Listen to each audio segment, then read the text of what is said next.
أعوذ بالله من الشيطان الرجيم. بسم الله الرحمن الرحيم.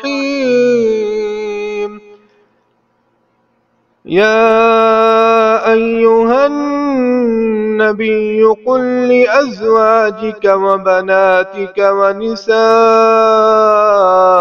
المؤمنين يدنين عليهن من جلابيبهن ذلك أدنى أن يعرفن فلا يعذين وكان الله غفورا رحيما.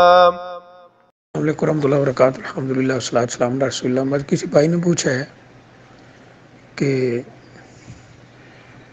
یہ چہرہ کھلا رکھنا کیسا ہے، یا صرف چہرہ کھلا رکھ کے باقی جسم کا پردہ کرنا ہے، اور اگر چہرہ کا پردہ ہے تو پھر حج عمرہ میں کیوں کھلا رکھا جاتا ہے؟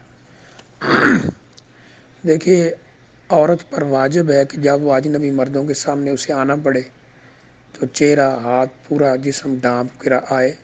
چہرہ کھلا نہیں ہونا چاہیے. چہرے کے پردے کے دلائل بے شمار قرآن اور حدیث میں موجود ہیں، اور اس پہ کئی دفعہ پہلے تفصیل سے بات بھی ہو چکی ہے. چہرے کا پردہ جو ہے یہ لازم ہے، واجب ہے. جہاں تک ہے کہ عمرہ میں کھلا رکھا جاتا ہے تو حدیث میں بالکل واضح ہے. ام عائشہ فرماتی ہیں کہ ہم احرام کی حالت میں اپنا چہرہ کھلا رکھتی تھی، لیکن آگے کہتے ہیں اذا مر علینا الرکبان، جب ہمارے پاس سے قافلے گزرتے تھے یعنی اجنبی مرد، تو ہم اپنی چادریں اپنے چہروں کے آگے گرا لیتی تھی، یعنی پردہ کرتی تھی.